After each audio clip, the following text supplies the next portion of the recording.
escándalo, ¿no? Que los descendientes tengan dificultades para poder ser españoles de pleno derecho. Sí, disculpa, quería regresarme a la anterior pregunta por un punto, porque este es importante y me parece que debe de decirse. No solamente me han quitado eso, pero no me han quitado los impuestos. Yo sigo pagando impuestos en este municipio. O sea, una persona que paga impuestos, que contribuye al municipio y no puede votar por sus autoridades. Eso no tiene ningún sentido. Ahora, tocando el tema de nacionalidad que me hacía referencia, bueno, el tema de la nacionalidad sí es un tema muy complejo, muy extenso, en el que han intervenido diferentes modificaciones. Ahora, concretamente, tenemos encima de la mesa el tema de los sefardíes, donde se les va a otorgar la nacionalidad española a esos sefardíes descendientes de estas personas que hace 500 años fueron expulsados y sin embargo no se les otorga la nacionalidad a un nieto o un bisnieto o hasta incluso me atrevo a decir algunos hijos de los españoles que hoy todavía seguimos viviendo en el exterior. ¿Tendremos que esperar 500 años?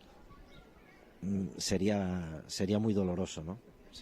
Eduardo, quiero terminar con una pregunta que tiene que ver con objetivos. Usted es un hombre que vive en la esperanza, lo acaba de contar. ¿Es creyente, por cierto? Sí, soy creyente moderno. Bien. ¿Le gustará esta Virgen de Guadalupe que llevo aquí entonces? Bueno, pues le digo que usted vive en la esperanza y cuando llegó a la presidencia del Consejo General de la Ciudadanía Española en el Exterior llegó con unos objetivos, ¿no? ¿Se ha cumplido uno solo de los objetivos?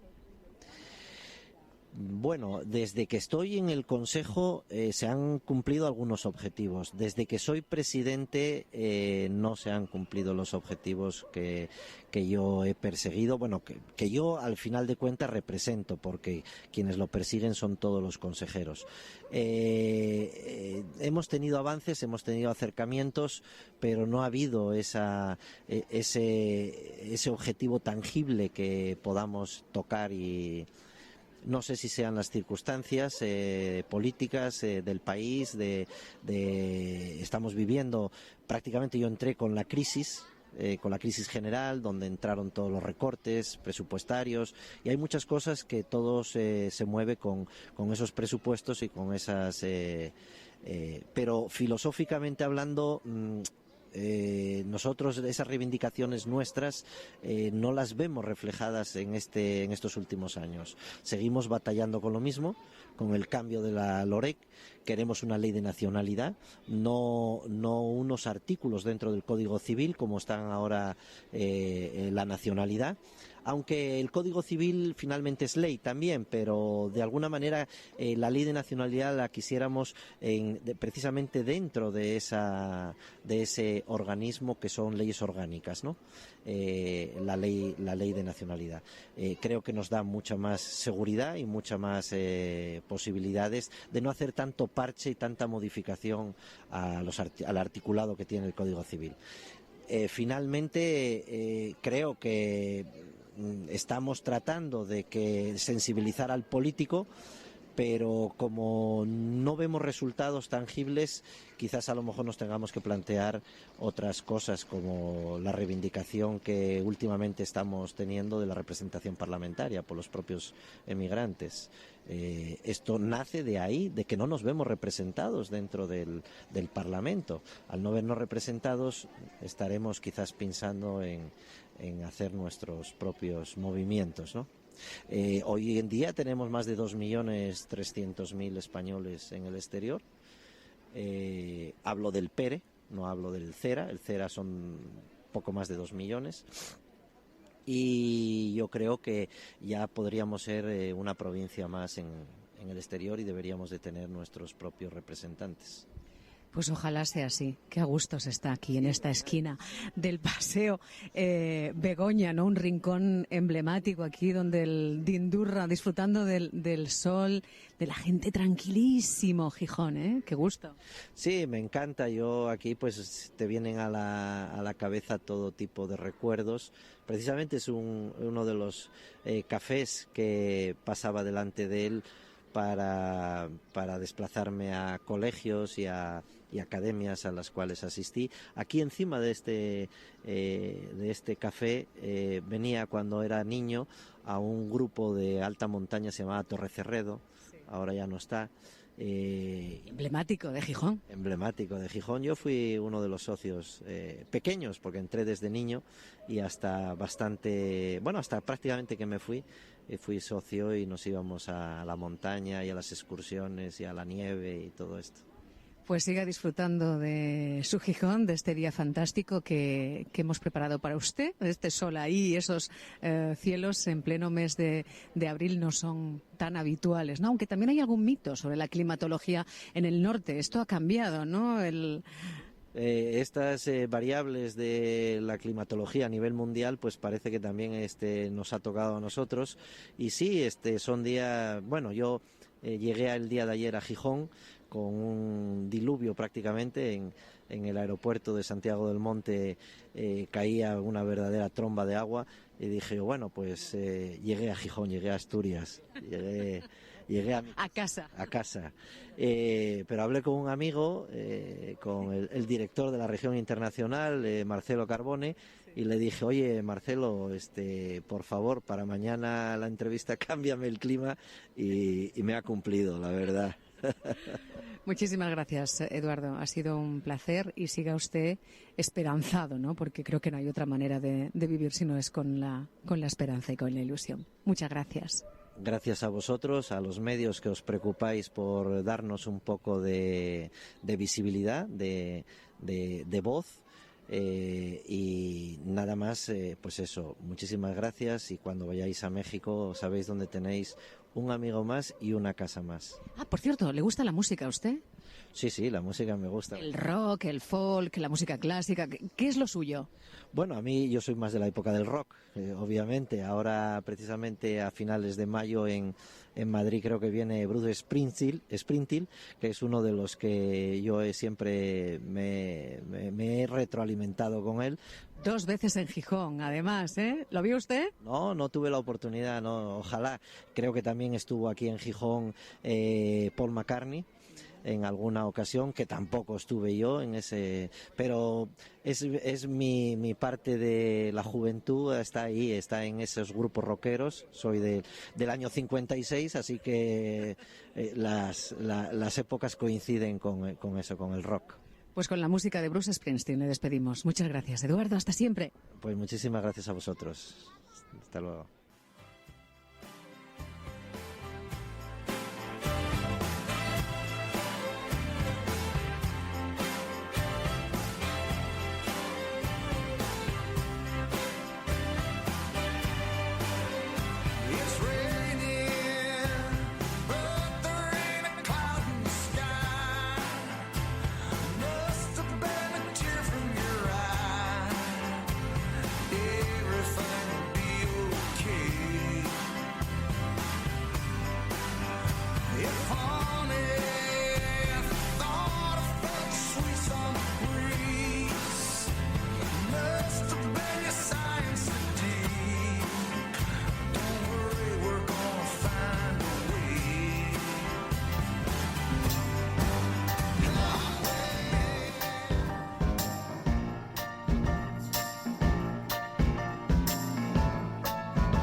Pues aquí continuamos en Españoleando, como todos los viernes, hoy día 6 de mayo, ya casi estamos en el verano.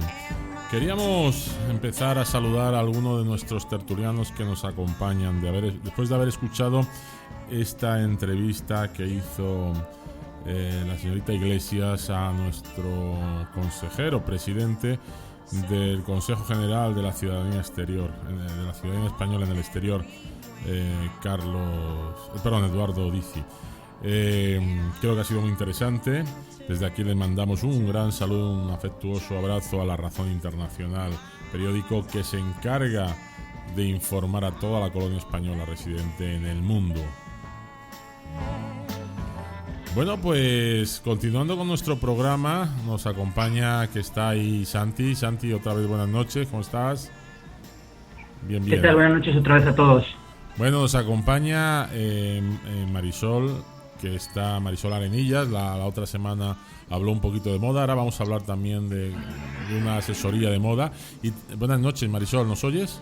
Sí, hola, buenas noches. ¿Qué tal? ¿Cómo estás? Y también nos acompaña Juan Carlos Martín, que acabamos de escuchar su entrevista. Juan Carlos, buenas noches, ¿cómo está? Muy buenas noches, pues aquí tranquilo esperando. Qué bueno. Oye, sí, ¿cómo está nuestra perrita preferida? Wow, está hoy cansadísima, la lleva la amiga que tenemos, que va conmigo a hacer deporte, la lleva a correr un rato y está, pero que no se tiene ni de pies. La pobre. Ahí la estamos viendo una fotito. Es negra, ¿no? ¿Verdad? Muy, muy oscurita, ¿verdad? Negra, azabache, sí. Negra azabache. Qué bonita. Bueno, pues vamos a comenzar aquí hablando un poquito con Marisol y podemos intervenir todos, porque como dijimos la otra semana, Marisol Arenillas, nuestra paisana de Granada, aunque ha vivido mucho tiempo en Madrid y ahora está viviendo aquí en Ciudad de México. Bueno, pues ella es una asesora de imagen que ayuda a mejorar pues nuestra imagen en todos los aspectos, ¿no? Y permanentemente la vamos a tener aquí pues dándonos unas charlas y bueno, pues dándonos consejos que al final son siempre bienvenidos, y todo lo que sea para mejorar nuestra imagen y nuestra autoestima yo creo que es importante. Marisol, ¿de qué nos quieres hablar esta noche? Pues, perdón. Nada. Esta noche me gustaría hablar de los estilos en los que nos podemos encasillar siempre, porque siempre Alice Parsons hizo un libro que tiene ya más de 15 años y no hay nadie que lo haya superado, en los que tanto las instituciones como las personas nos podemos meter en uno de estos 7 grandes estilos que existen. Uh-huh. Y nuestra personalidad unida lo que es el físico y la personalidad y el físico unidos, proyectamos una imagen. Okay. Y existen estos 7 grandes estilos. Esos grandes. Empecemos por uno. Vamos a ver. ¿Cuál sería el primero o el más, no sé si el más importante, o llevan un orden o es indiferente o va en función a la persona? Por ejemplo, el primero es el creativo. Okay. Es el estilo creativo, que es una persona para nada convencional, tiene una gran capacidad de expresión, es una persona muy innovadora, aventurera, es imaginativo, independiente, es la típica persona que sale del molde, ¿no? Ajá. Está en constante evolución, asume riesgos. Santi, ¿tú eres así o no? Yo no te veo muy así, ¿no? ¿Muy arriesgado o qué? No, muy creativo, como está diciendo Marisol, no te veo yo en ese perfil, ¿no? ¿O sí? No, verdad es que no. ¿No? ¿Y tú, Juan Carlos, te ves en ese perfil o no? No, yo en el tema de la moda, la verdad que no me veo mucho. ¿No te agrada mucho la moda? No, pues, yo soy una persona así como muy... Igual una parte sí que tienes razón, Marisol. Sí, soy una persona que me gusta vestir a mi estilo, ¿no? No sigo ni tipos ni modas. Pero... Así, por ejemplo, tenemos personajes famosos como Johnny Depp, Agatha Ruiz de la Prada. Okay. Suelen dedicarse a la comunicación, al marketing, a la publicidad. ¿Y ese tipo de persona normalmente qué puede ser? ¿Una persona muy extrovertida? ¿Una persona que le gusta, bueno, si me viene a la imagen, Agatha Ruiz de la Prada, que tiene que es una gran diseñadora española, pero hace todo en su vida, pone mucho color y pone figuras, y sobre todo muy conocida por sus famosos corazones, pero sí es verdad que a lo mejor se pinta los labios de morado y el pelo lo lleva verde y lleva una Pamela rosa, o sea, como muy estridente todo, pero es ser muy... Identifica mucho a esa, como tú dices, a una persona muy creativa o con una personalidad muy marcada, ¿verdad? sí, asume todos los riesgos porque